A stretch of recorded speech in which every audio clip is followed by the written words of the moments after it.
Hare Krishna Prabhu. Hare Krishna. I'm glad that I'm in your class now. Yes, yeah, I think that you will take certain very boiling issues which will like solve our present problems in ISKCON and You help said it grow. boiling issues? Okay. Yeah, and for me, one thing which might not be that boiling is that scientific approach in Krishna consciousness, because I am living in a city where like I have more educated community there. So like a more modern approach, like how can we explain Krishna consciousness in a very nice way? So that has been a big concern for me, like to approach the more educated community there.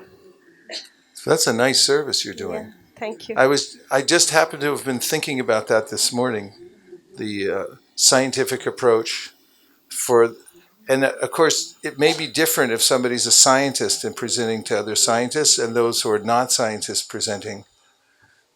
However, one interesting topic that I've engaged in with people who are scientifically minded is discussing the quality of energies and getting some basic agreement that there are different levels of energy in this world, and then defining that some are higher and some are lower. And also having a clear understanding, at least the basis or one of the principles of our philosophy is that the energy of spirit is categorically different from matter. What do you think of that idea? And if it is, then it would be impossible to measure it through the normal systems. The metrics of manner, matter, the metrics of matter, yeah.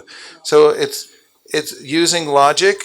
One cannot come to understand the nature of spirit. Thank you for invoking these thoughts. Thank you very much. See, Yeah. when we come together, we can talk and exchange ideas and get something good. Hare Krishna, Sanjay Krishna Chandra Prabhu. Genki desu ka?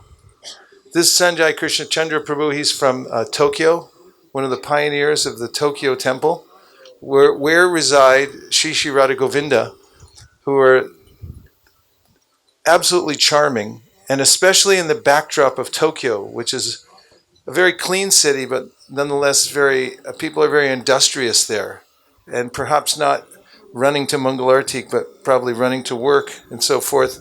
And when you're there and you see Radha Govinda right in the middle of Tokyo, it's a sight to behold, isn't it, Prabhu? Can you say your experience? He helped to bring those deities into Tokyo. Hare Krishna. Well, all the heavy hitters are coming today. Prabhu, say something so they know who you are. Yeah.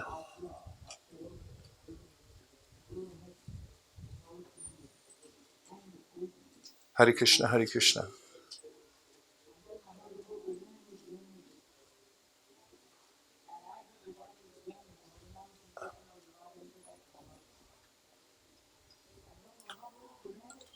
I'll get right back to you.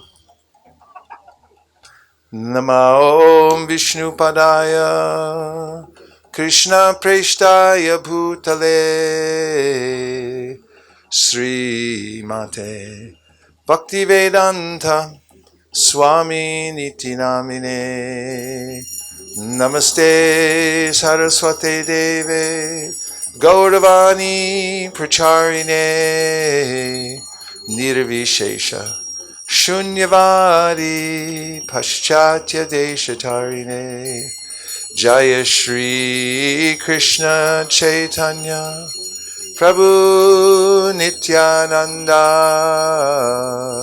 Shri Advaita Gadadhara Shivasadi Gaura Bhaktavinda Hare Krishna, Hare Krishna, Krishna Krishna, Hare Hare, Hare Rama, Hare Rama, Rama Rama, Hare Hare.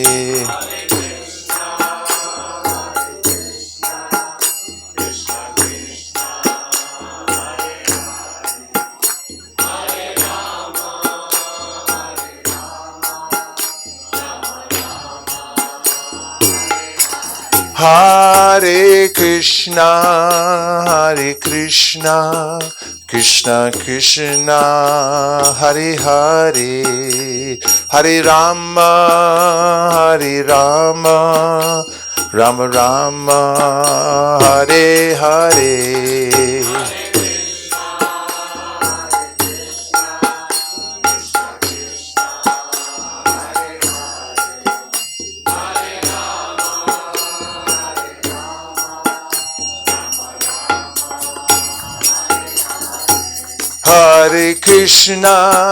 Hare Krishna, Krishna Krishna, Hare Hare, Hare Rama, Rama Rama, Hare Hare.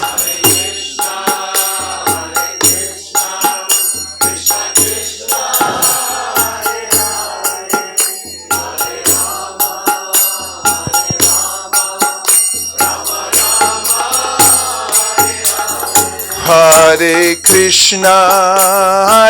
Krishna, Krishna Krishna, Hare Hare, Hare Rama,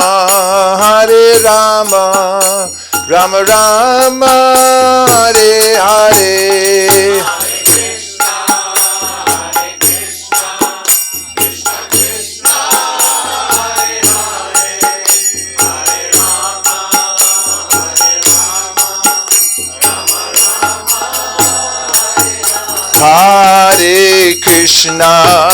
Hare Krishna, Krishna Krishna, Hare Hare, Hare Rama, Rama Rama, Hare Hare.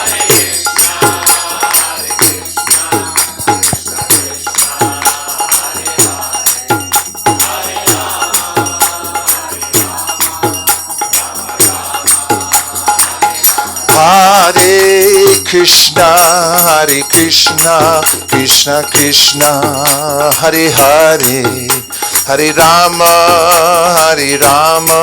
Rama Rama, Hare Hare.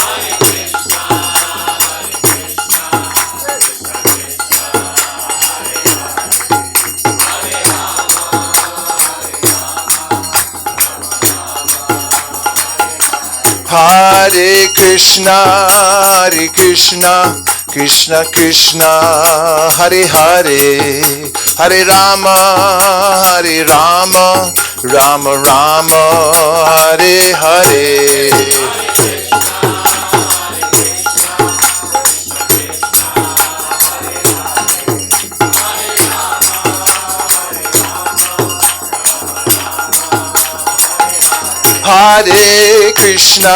Hare Krishna, Krishna Krishna, Hare Hare, Hare Rama,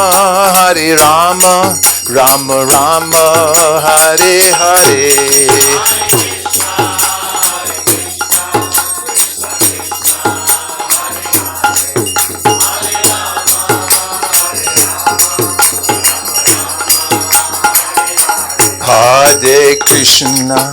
Hare Krishna, Krishna Krishna, Hare Hare, Hare Rama, Rama Rama, Hare Hare, Hare Krishna, Krishna Krishna,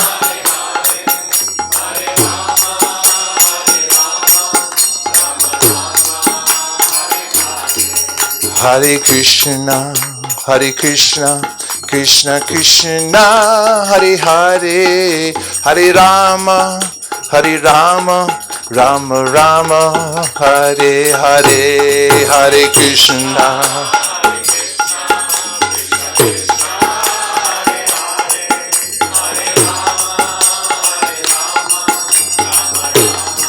Hare Krishna, Krishna Krishna, Hare Hare, Hare Rama, Rama Rama, Hare Hare.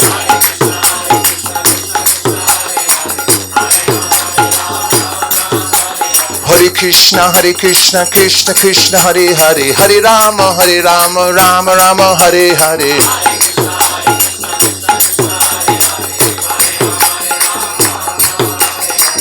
Hare Krishna, Krishna Krishna, Hare Hare, Hare Rama, Rama Rama, Hare Hare.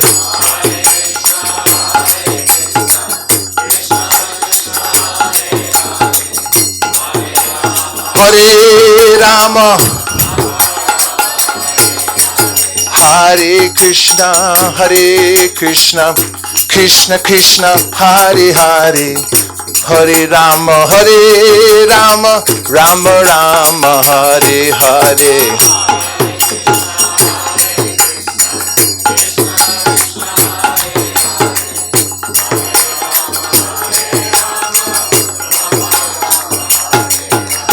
Hare Krishna, Krishna Krishna, Hare Hare, Hare Rama, Rama Rama, Hare Hare.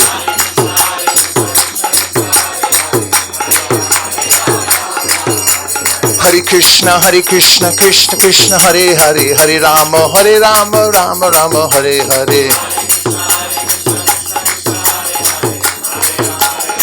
Nitai Gaur Haribo, Haribo, Haribo, Nitai Gaur Haribo.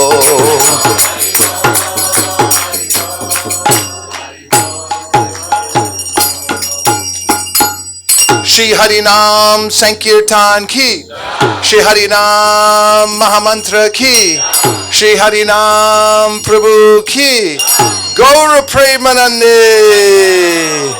Nitai Gaura Haribo, Haribo, Haribo, Nitai Gaur Haribo.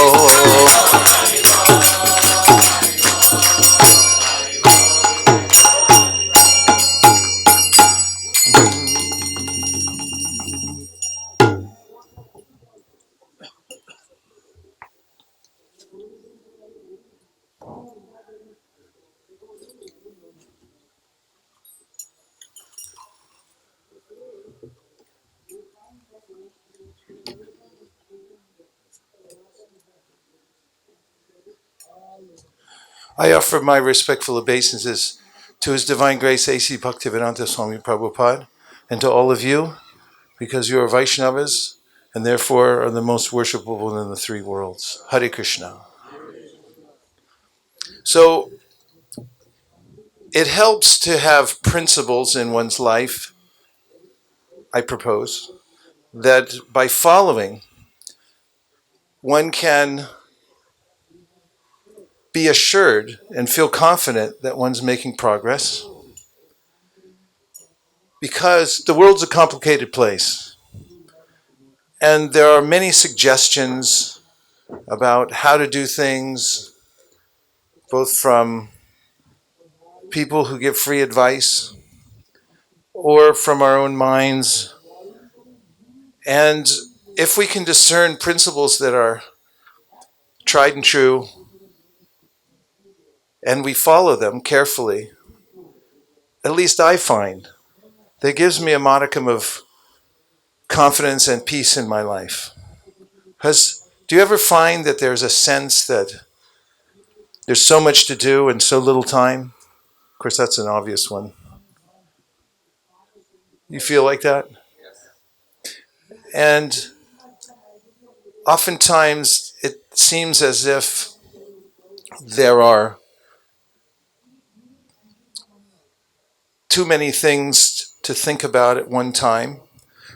So I've always found that prioritizing which are the most important and then attending to those first gives me a sense that at least I've done that, no matter how fast the world's running over me.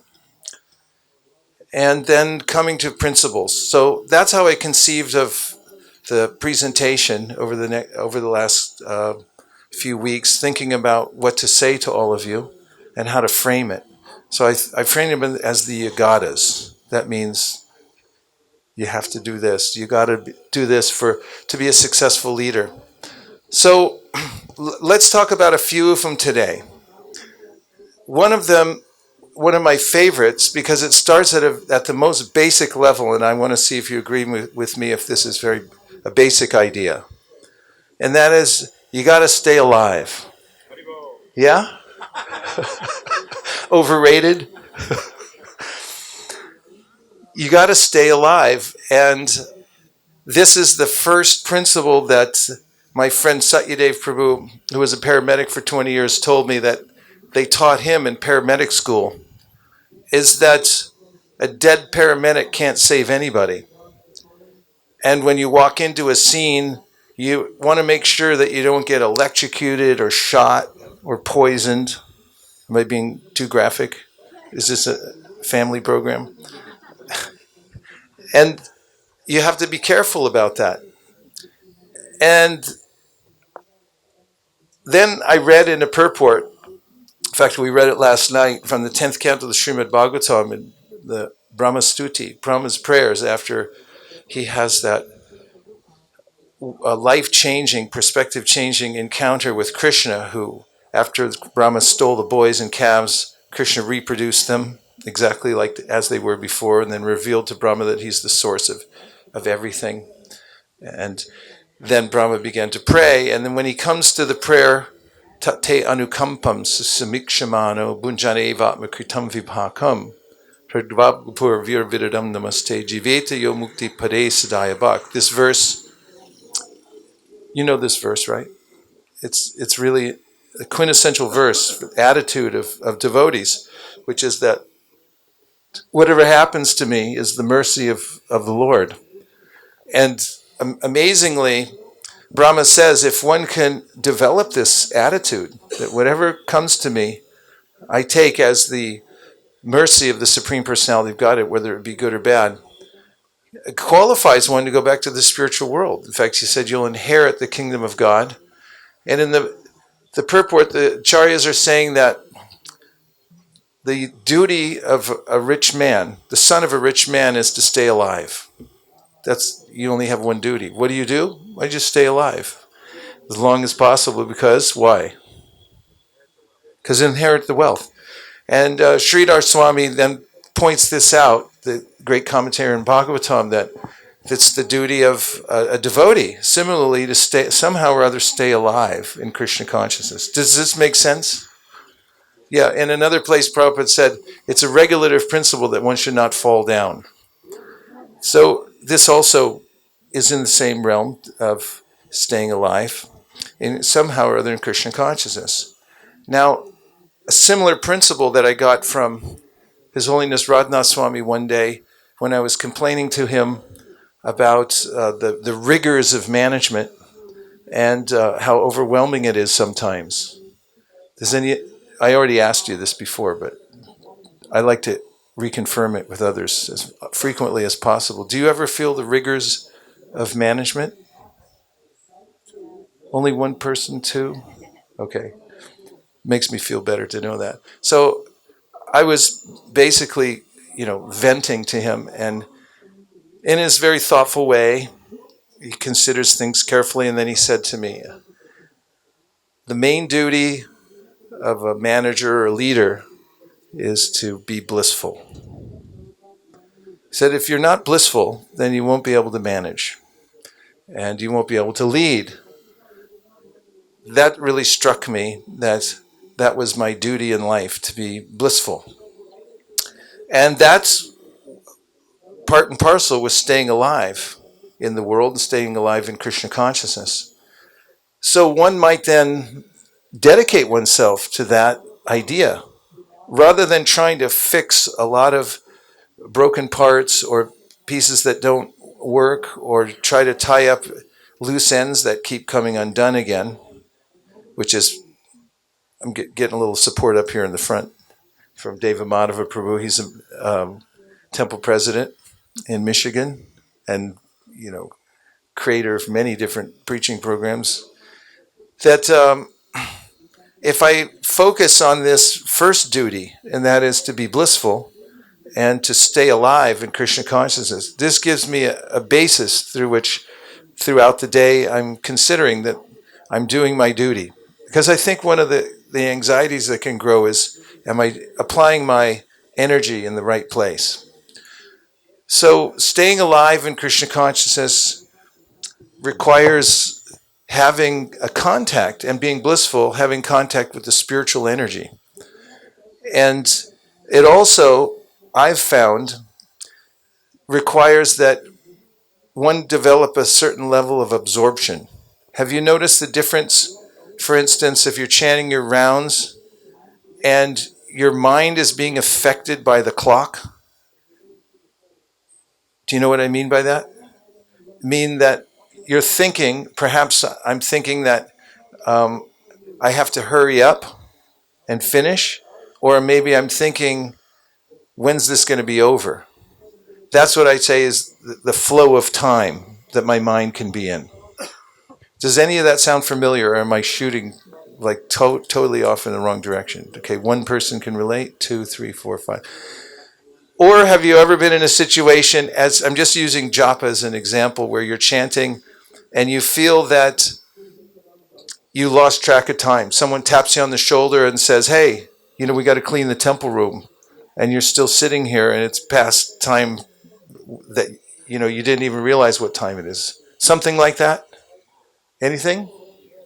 Someone? Anyone? Anyone? Yeah. So that's more the flow of absorption. And as Rupa Goswami mentions various ways in which we can organize our lives so that we stay absorbed and we actually touch that realm of absorption, even if it's just for a moment. I call this inspirational sadhana. There's regular sadhana where I go through the motions, and then there's inspirational sadhana where I actually can touch that area of absorption where I feel that I've transcended time. I'm no longer concerned with it. My mind's actually grabbed on to something that feels better. As in the Gita, Krishna says, doesn't he? Param drishva nivartate, tasted something higher. So far, is everyone with me? So my point is, for staying alive and being blissful, I may have to arrange my life in a certain way that will preclude me doing other things at the same time that I'm doing my sadhana or thinking about other things, and I'm able to fully focus so that I can just get into that zone of absorption and experience it, even if it's for a second. I can feel it, yes, it's there. And knowing it's there, that it's possible to actually come into that realm and experience it for myself, gives the foundational feeling through which I can deal with all the other issues that come up during the day. It's so enriching, nourishing. It's like taking a tonic that gives me this invigoration that I can deal with all the other issues or complexities that might come up. So this is the first yugata, which is you got to stay alive. And a part of that is that you got to be blissful. And the only way to get blissful is to touch that place of absorption where you go beyond the flow of time and into the flow of this is nectarian. You're actually tasting something. So I call that inspirational sadhana. And now before I go to the next part, I just like you to give 3 reflections, not each person, but 3 reflections total. And a reflection isn't a question. It doesn't have a question mark at the end. It just means anything that you heard so far that either made sense to you or you've thought was, or even better, on a higher level, that you thought was helpful to you. And then we'll go into the realm of questions after that to try to bring out more from this. Now, you get your microphone today within 5 seconds or less, or we're going to have to give you some gift or a prize. Not that we don't want to. We do want to give you a gift. But go ahead, David Madhava Prabhu. I love the point of a common anxiety being, am I investing my time in the right place? And I find that when I don't do proper sadhana, especially early in the morning, that's when all the doubts about how the rest of my day are going become very profound and seem very important. But when I do chant my rounds in the morning, when I hear something from the Srimad Bhagavatam, and then I go about the rest of my day, it gives me a perspective that makes the other seeming uncertainties a lot more clear. I like what you said about profound doubts.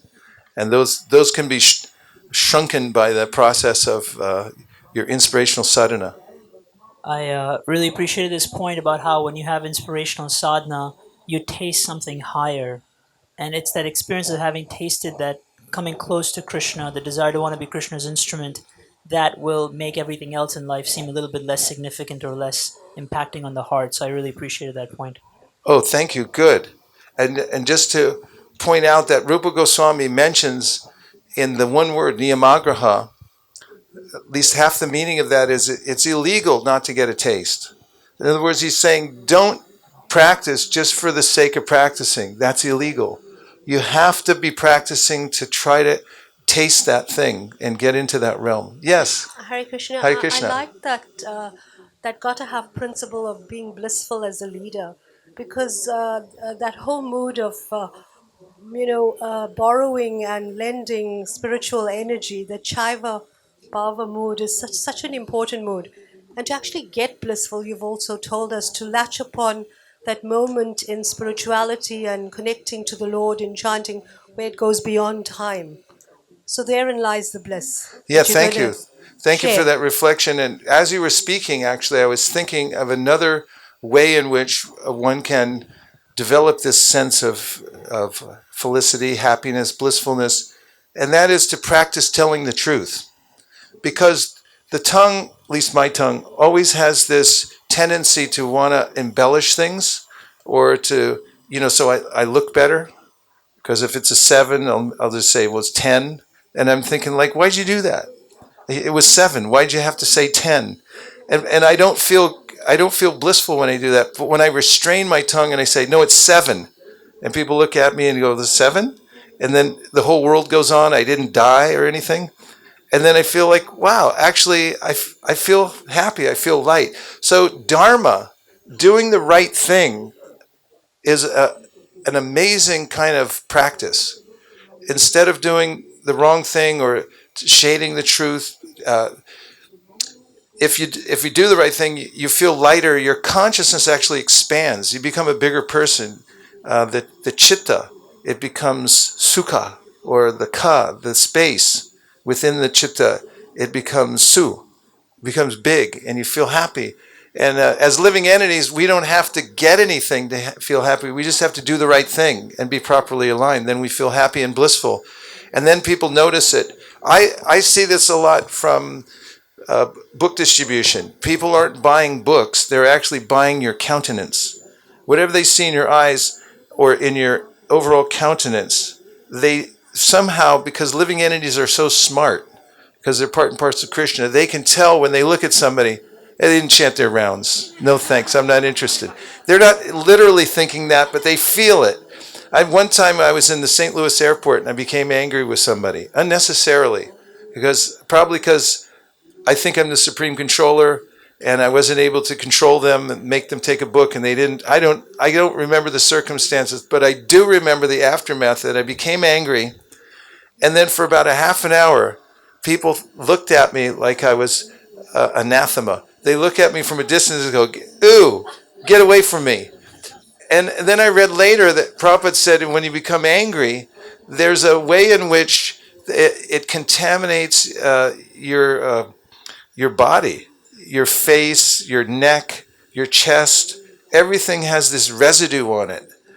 And then if you're a manager of any kind and you walk into the room with that, it's like if somebody eats garlic, when they walk into a Mangal Artik, everyone's like looking around, it's like, all right, who ate the pizza or whatever it was? And, it comes out of the pores. And so this way of amending oneself and living with integrity, it actually makes one blissful as well. Okay, now we'll just to practice. There's one over here. Oh, we got Vraj Vihari back here. Hare Krishna, Vraj. Hare Krishna. I'm inspired by the inspirational sadhana and how that helps you deal with issues. My challenge is that I deal with a lot of senior devotees who have that mind, who have that habit like you're talking about. And I find sometimes we don't get a lot done because I'm like sending them 5 emails and they don't reply for 5 days. And let's say, this is super urgent. It has to get done. And I'm pulling out my hair and I'm the one person who's like sacrificing my sadhana so I can get this done. And everyone else is all blissful. Yeah, it's a conundrum, really, to have a spiritual movement where sadhana is the most important, and at the same time, we have this mandate to spread it all over the world, which requires a lot of technical thinking, strategic thinking, and so forth, and answering emails and such, is a bit of a clash sometimes. But I find also that if I'm able to come into that space of absorption, even for 1 second, it helps me to focus throughout the day, and I'm not in so much anxiety when I answer people's emails. And one of the reasons I think that I often don't, which you've probably noticed, he might be talking about me, is that I'm on the mental platform about it.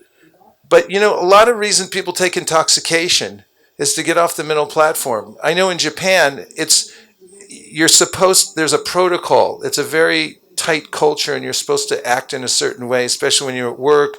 There's 3 levels of speech: polite, extra polite, super polite.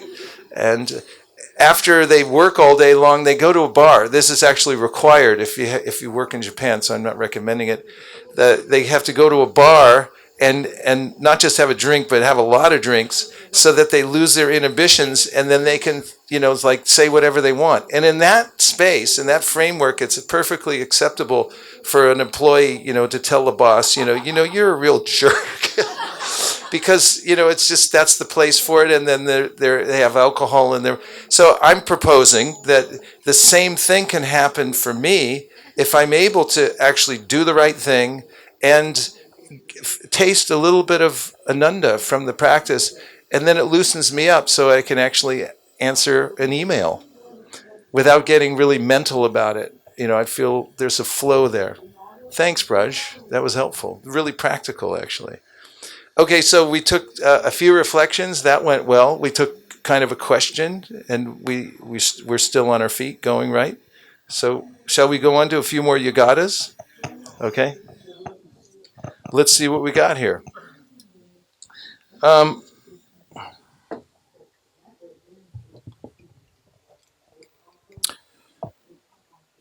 First, let me ask you about if the body is a machine, and I think we all know that it is from the Bhagavad Gita. It's called a yantra, right?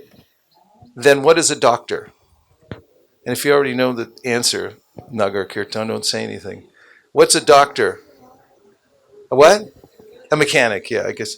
So a doctor is a mechanic. And how about, what's a psychologist? Mahatma Prabhu? What do you think? What's he saying? All right, if a doctor is a mechanic, then a psychologist is a software engineer. But why do doctors in particular and psychologists have to have a good bedside manner to be effective?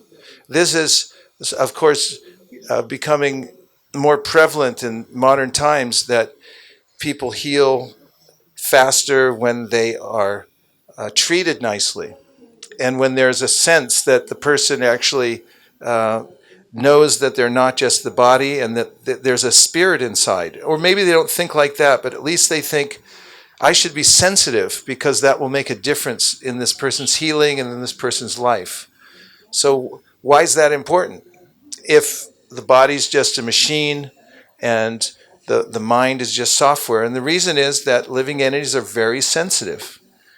And one time I was talking to a godbrother, and something happened, and I said, I was telling another godbrother about a godbrother who had some difficulty, and he was disturbed. And I said about him that he's very sensitive. And the godbrother I was telling said, we're all sensitive. And I started thinking about how sensitive we all are. And it stands to reason, because we're sentient beings. That means that that's what we are in essence. We're very sensitive. So there's a way in which, if I consider how sensitive living entities are when I'm dealing with them, and that they can perceive, have you ever heard that dogs can smell fear or sense fear? You know a lot about dogs. Is it true? Yeah, he likes dogs. So dogs can sense fear. Living entities sense all kinds of things, like they might sense our intention also. And they're also sensitive to the way we speak to them. And it's something that Lord Krishna talks about to Uddhava in the 11th canto of the Srimad Bhagavatam, that if you have some ill intent in your heart or envy towards somebody and you speak words to those persons, the words themselves carry your consciousness, and they can act as a spear to pierce the heart of another. Do you think it's possible for someone to have heard some piercing comment from another, from a parent even, or from a teacher or a colleague or a friend, that pierces their heart, which demotivates them for years afterwards? Is it possible? Has it? You don't have to raise your hand, but has it ever happened to any of you? Think about it. So one of the yogatas is you have to be sensitive, especially with speech, because as we know in Bhakti Yoga, speech itself and the way we use our tongue is the gateway to success. Atashri Krishna Namadi Nabhaved Grayam Indriye Sevam Mukhi Jivado Swayam Eva Spuratyada. This is a remarkable verse which says that the beginning of all yoga is the tongue. And when we are able to use the tongue in such a way that we're following the austerities of speech, as Krishna lays out in the Bhagavad Gita, then we can avoid a lot of trouble, and we can also lead by using our tongue properly. So here are a couple thoughts about speech itself. And in making speech impeccable, do you know the word impeccable? You know where it comes from? It comes from paka. Wow. Impeccable. It has to be paka. Actually, it comes from Latin, from the word impecciare, which means sinless. And so if you have impeccable speech, you have sinless speech. And this is kind of the idea that Krishna brings up in the Bhagavad Gita. Refine your speech, make it sinless. Remember that what you say leaves an imprint on the people that you're saying it to. And not only that, when you say it, it goes out into the world and it becomes a bond. In other words, your word is your bond. If you say it, then you have to carry it out. If you make a promise, unless you carry out that promise, there will be repercussions. So we're very, very creative with our speech. In fact, Brahma, when he's creating the universe, is speaking mantras here and there, and things spring up because of it. So being careful about our speech. Here's one of the very easy, not easy, but simple places to recognize when we're speaking in a way that may be not perfectly aligned, and that is using absolutes. Have you ever been in a situation where you're talking to somebody and you say, you always do that? Or you never do this?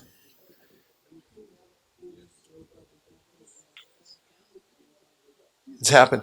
So this is something to become aware of when I'm speaking and I say, you always do this or you never do this. This can be a place where my speech, if you're looking at a meter, it's starting to go over into an area that is dangerous, because I'm saying something that doesn't leave much space for communication or for negotiation. Vraj, what do you think? Why do you agree? Does it make sense? Okay. Avoid absolutes. And the other one is, Prabhupada taught about this when devotees first came to India. And they noticed, the young Western devotees, that a lot of people were asking, so what do you think about Swami such and such? They would bring up their favorite Swami and say, he is my Swami, and what do you think? And Prabhupada then said, say to them, what is his philosophy? And then he went on to say, don't assail the person, don't assail the Swami, but compare the philosophy to Bhagavad Gita. So this is an important point in refining speech and being leaders, is to be very careful to separate the person's philosophy or idea from the person, him or herself. Otherwise known as ad hominem, when I make a declarative statement or an attack on somebody personally, rather than talking about what their philosophy is. So if someone says to me, like one of you say to me, what do you think of Swami such and such? Could I have a microphone, please?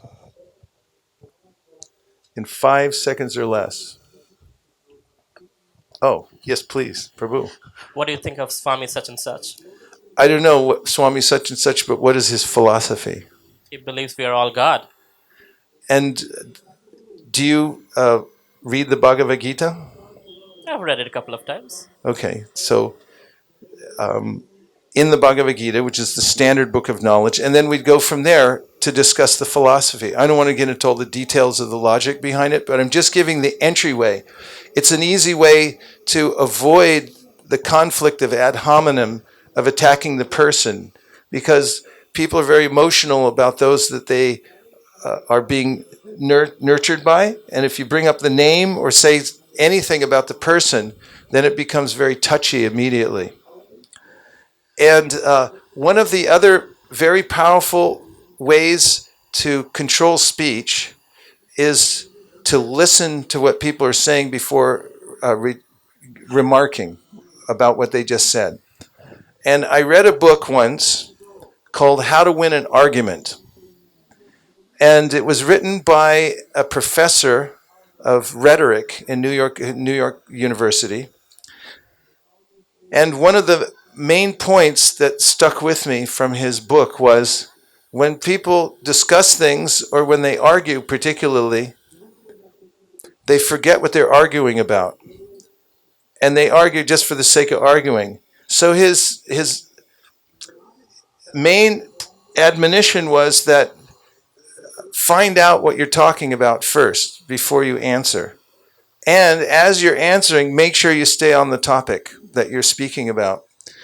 And this brings up the point, and a lot of circumstances I've noticed when I'm either managing or just walking around this festival, someone will come up and tell me something that's either inflammatory or that is urgent or disturbing, or it could be happy too. I mean, a lot of happy things happen around here. But I'm just using these as examples that might come up. And that if I lack context and if I don't ask enough information, I can just immediately react and say something that doesn't help. So that brings to a point that can be very helpful, and that is to become a master asker. Everyone say that. Become a master asker. The questions are the answer. And we're all one. No, I'm just kidding. Questions are the answer, because when you learn to ask questions rather than telling people all the time, or when somebody gives you a proposition or wants to know something, oftentimes they ask a question that's not answerable. And if you try to answer a question that's not answerable, then you're going to say something that's incomprehensible and doesn't help. And if I ask a question, and here's a question, so just so you have something practical to take away, and you can try it as homework today, if you volunteer for that, even before I tell you what it is. Anyone? David Madhav is in for everything. Okay, about 1/18 of you volunteered. Volunteer for homework? Raise your hands. Thank you. Okay, so here's the question you can ask people. How do you mean that? Everyone say. How do you mean that? So turn to a person next to you, ask one question, and then you answer. Rather than telling them something, answer them by asking the question, how do you mean that? And see what they say after that. Turn to somebody next to you, ask a question, and then the other person answer with this other question, how do you mean that? And see what happens. Try.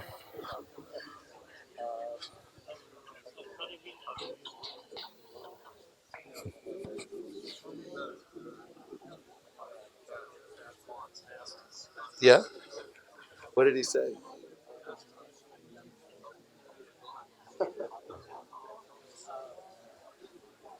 And did you say, how do you mean that? He said, how do you mean that? That's interesting. And what would you say next? Now you're thinking. Okay, something had just happened up here. So Prabhu asked, you asked, who created God? And he asked back, how do you mean that? Isn't that what happened? And then I said, so what are you doing now? And he said, I'm really thinking about what to say next. Which is really good because, it's kind of a hard question to answer, who created God? And if you start, well, you're going to go around and around it and not be very productive in the answer. But if you just say, how do you mean that? And now I want you to make a question mark with your fingers in the air, like that. So a question mark, if you make it use one of those, what are those printers called, where you can print whatever you want? If you use a 3D printer and you print yourself a big question mark, you can carry it around wherever you go. And what could it be used as? Think of that. What? You could use it to hit people on the head. And that's true. There's a story about that. There was two guys walking in New York. One was from out of town. The other one's a New Yorker. So they go block after block, and the friend from out of town's asking about questions about New York. And the New Yorker keeps asking his questions, answering a question with a question. So they got about 4 blocks, and the out-of-towner is frustrated, and he said, every time I ask you a question, you answer with another question. Why do you do that? And the New Yorker said, why do you ask? So yeah, you can hit people over the head with it, but don't do that, because you can overuse this. Just like when I was studying in school and I learned to write, and I discovered the semicolon. It's one of the coolest punctuation marks because it doesn't really mean anything. It means you can do whatever you want. And so I started using it all over the page. And the teacher wrote back, said, no, not like that. Maybe one time in a whole paper, you can use it one time. So we tend to overuse things and don't overuse this. But a question mark is a hook. It's a hook. In fact, I wrote down in my book here last week, I was talking to Nagar Kirtan, and we were talking about questions. And he told me that when he's distributing books, a question he asks people is, did you get one? Because then, it helps them, because they'll say, no, I didn't get one. So like, okay, here. But a question I used to ask a lot is, do you mind giving a donation?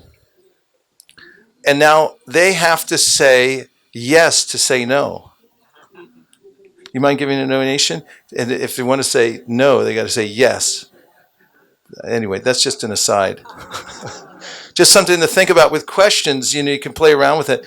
And this isn't meant for play, really, but it's a solid principle to become a master asker. So a question mark is a hook. It actually pulls the conversation in the direction that you want to go. And so whoever is asking the questions is actually leading the conversation. So think about gently leading people to a conclusion by asking questions rather than trying to tell people all the time. And you'll notice this if you do your homework today and you start asking more questions than telling people. And this is, believe it or not, a principle of leadership. And leading people to a conclusion rather than telling them. Because this is just my suggestion, but you can take it as you like. They're not listening. People generally don't listen to advice. But if you lead them in the right direction, then they'll listen to it. And you know what else a question mark is? If you could use your 3D printer to print a question mark out, it's a tennis racket.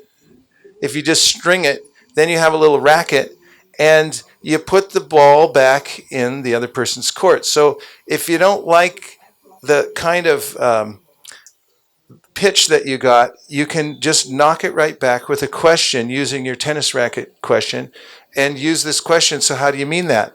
And so this is actually a way of serving the person who's asking you the question, because then you can find out really what they mean when they're asking you a particular question. For instance, is this Hinduism?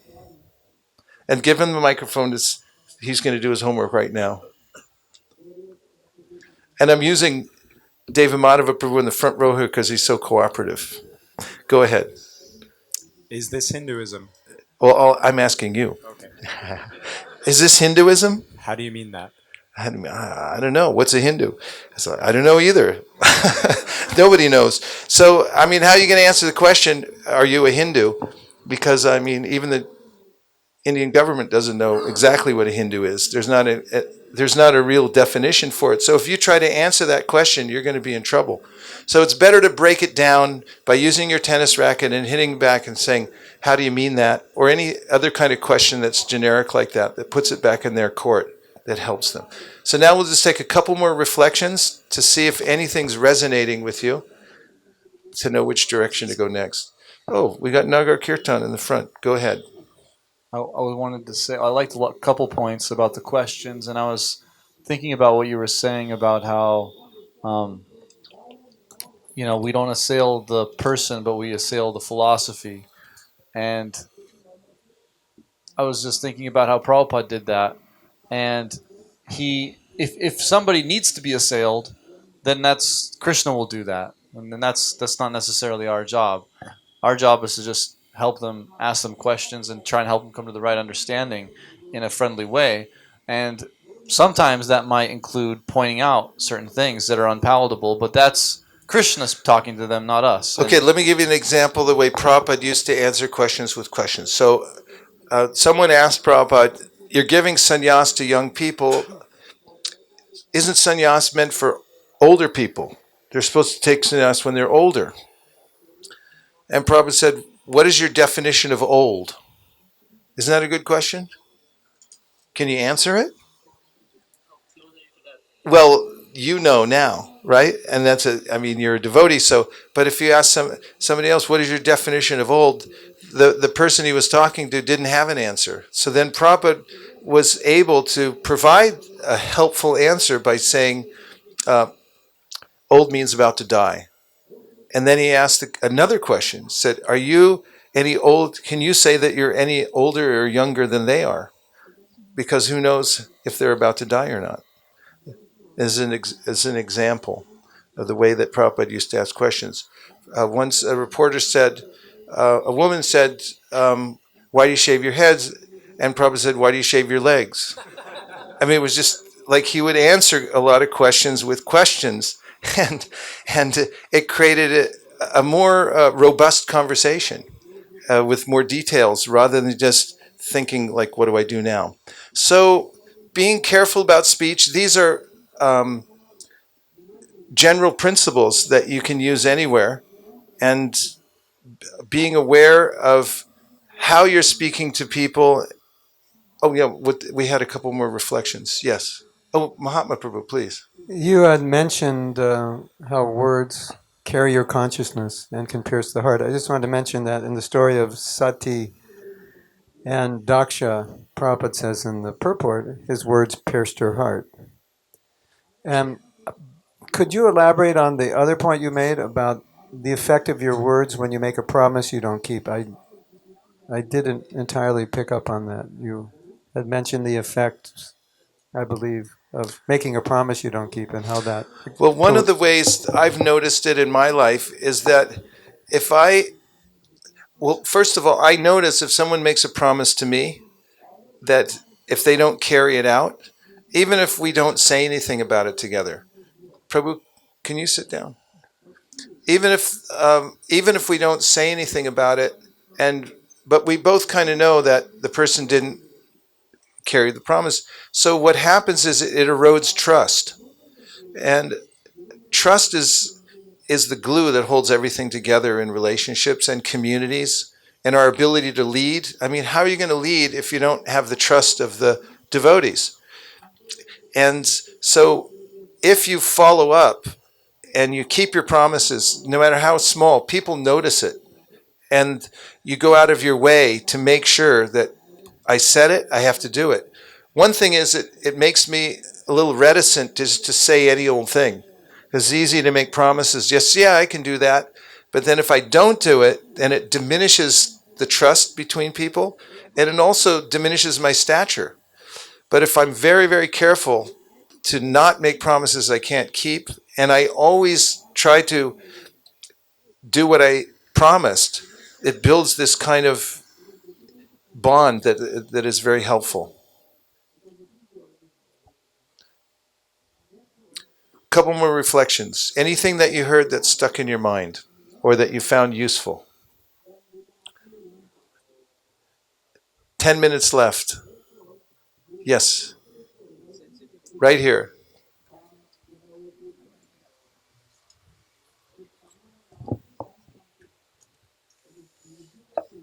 Sensitivity, separate person from his philosophy. That's very important. Normally, when we deal with people, we try to become very personal and not be objective. So is that good or bad? You're saying we should be sensitive. Yeah, we should be. So that's a Yeah. good point. Yeah, just remember that everybody's sensitive. And even if you walk away and you think that, oh, it's okay, I walked away, it doesn't matter.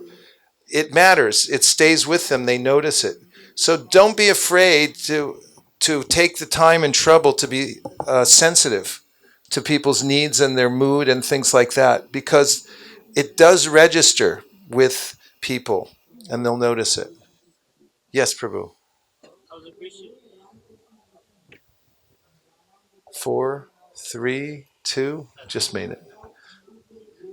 I was appreciating the ability to ask question and making it a thoughtful conversation. Especially, I've seen you do that all the time about reflections in your speeches, and I find myself paying more attention because it makes me think through what you spoke, and it makes me remember that even more.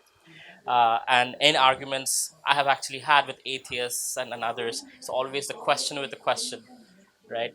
Thou shalt not kill. Why are you killing? Like, very easy way to win arguments with Christians, and it works beautifully. Okay, thank you. Practical test and a testimonial. Yes, if you try this out, you'll notice that it's a principle that works. And you, of course, you have to be judicious and don't misuse it. Also, be careful how you use it. And if you're sensitive how you use questions, you can and you use it for service. It can really be very helpful.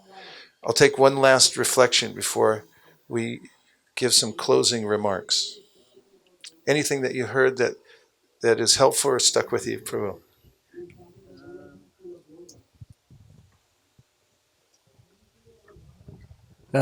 This sensitivity I found with my daughter when I correct her. Don't correct the person, I mean, but I speak about what he did wrong, what she did wrong. Not that she is wrong, but what she did wrong. And I speak about this. And so it's a very helpful thing what you speak about. Yes. Oftentimes, and Prabhupada mentions this in his purport on austerities of speech. He says that be careful about correcting people and giving instruction to people who are not your students. And so there's a way in which sometimes people either they're obligated to listen to a teacher or they sign up for it. Like in the case of a guru-disciple relationship, as a disciple will come and there's a tacit agreement or actually a spoken agreement that I'm coming to you so you can correct me. Doesn't that seem reasonable? But even then, it's very touchy because living entities are so sensitive, and there's a way in which if you correct somebody and you're not careful, they may not take it the right way. Peter Burwash, who's a very successful businessman and a devotee, I talked to once on our drive back from New Vrindavan to the Pittsburgh airport. He was telling me some of his principles of leadership in business. And he had a award-winning company, still does, all over the world, Peter Burwash International. And he said one of the things he asks people when they join his company is, how do you like to take your criticism? And he's very careful about the way he administers it to other people because not too many people can handle it very well. And there's a book I read back in the 1980s, maybe it was earlier, but it's guided me a lot in leadership and management, and it was called The 1 Minute Manager. Anybody have heard of this book? Yes? Great. I'm glad it's still hanging around. So his point was go around and catch people doing something right and then appreciate them, what they're doing right. And he said, you don't have to criticize as much because people start to notice that, oh, he didn't appreciate. And therefore they surmise that they were doing something wrong. And it switches the energy in a different direction. And now I'm going to teach you a mantra to take away with you to be on the other side of criticism so that you can edify yourself when you do get criticism. Does that sound helpful? You would like to have such a mantra? I'm not convinced that you're actually interested in it at all. Okay. This is a very powerful mantra that I'm going to leave you with today. And if you test it out today, if you have the courage to take the risk of uttering this mantra when you're engaged in conversation with another human being, then my obeisances to you. Are you ready? Please repeat after me. I live to be corrected. You want to try it one more time, or is it too traumatic?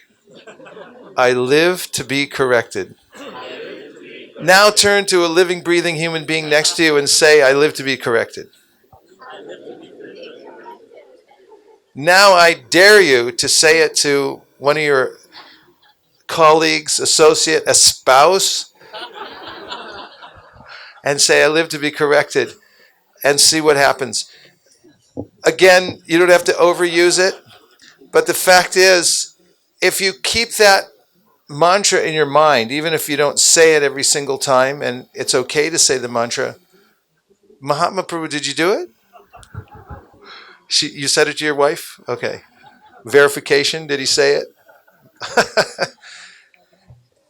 If you keep that mantra going in your mind when somebody gives you some criticism or constructive or otherwise, if you're able to overcome the chainsaw of your ego that wants to just shred it immediately and say, I live to be corrected, you'll stay in an equilibrium. You'll be able to stay equipoised. And remember, actually, I'm not my body. I'm passing through here. Whatever kind of advice this person's giving, maybe it's correct. And I don't immediately filter it out. Were you going to make a point, Prabhu? Please.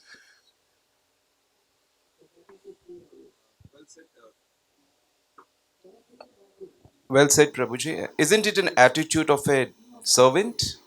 Yes. That's what It's an attitude of a servant. And it's also an attitude that I don't know everything. And also, if I adopt this attitude and mantra, which is indicative of the attitude, I become a learner. I'm constantly learning from my environment. As Mahatma Prabhu taught me many years ago, the words that block all learning, I already know that.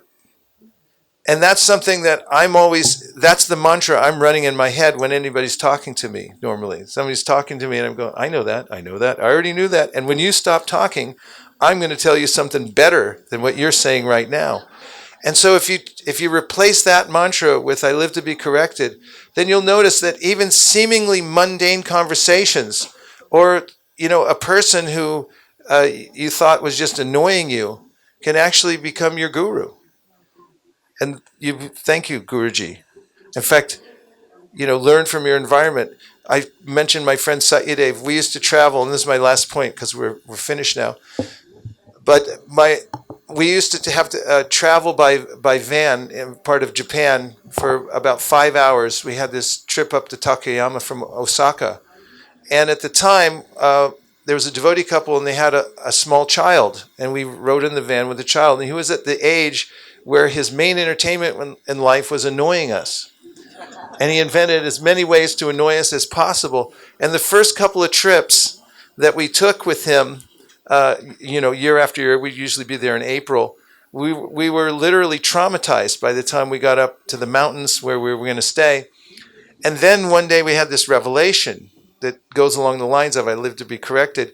And we started calling him Guruji. Thank you, Guruji. And our whole perspective changed. Amazingly, he turned out to be one of the nicest young men and well mannered and so forth. He wasn't when he was a kid, but it's available to us to change our perspective and the way we interact with the world and the people around us.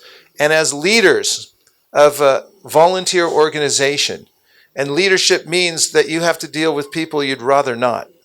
Oftentimes, you're obligated. Like when they knock on your door, you can't just say, I'm not interested, sorry. You have to deal with it. So if you adopt this attitude, it can be very, very helpful. And again, it doesn't mean that it's an absolute, but it does mean that if you use it judiciously, you'll find your life a lot better, happier, and more blissful. And I thank you very much for sitting in this vortex here of learning, this beautiful tent, and being so attentive and participatory. Hare Krishna. I just have one last thing to say. If you can hand me that really quick on your way out, because I know you have places to go, especially lunch. Govinda Jaya Jaya Gopala Jaya Jaya.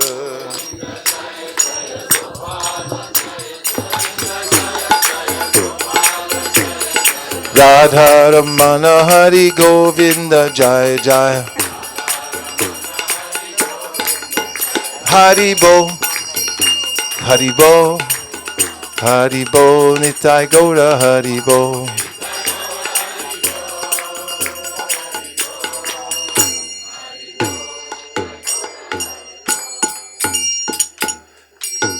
It's lunchtime, right?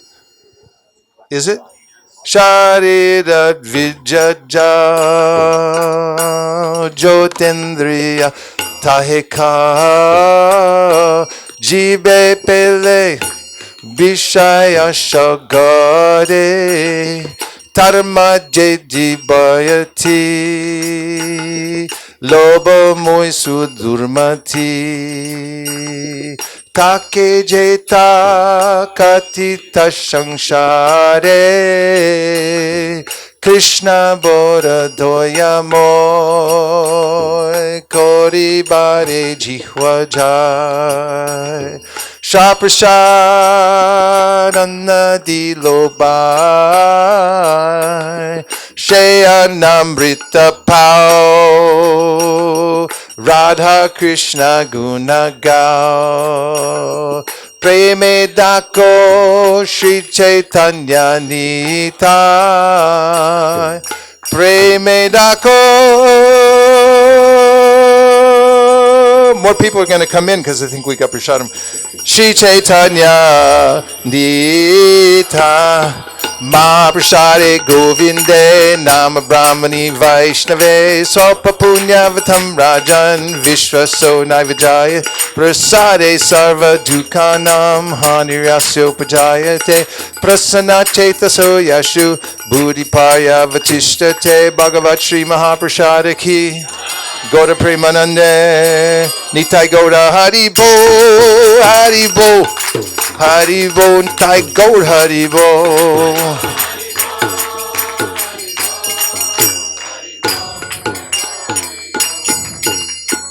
Vanchakalpadruvascha Kripasindhamevacha Patitanam Pavanebhyo Vaishnavebhyo Namo Namaha Nantakoti Vaishnaviniki Jai. Thank you very much.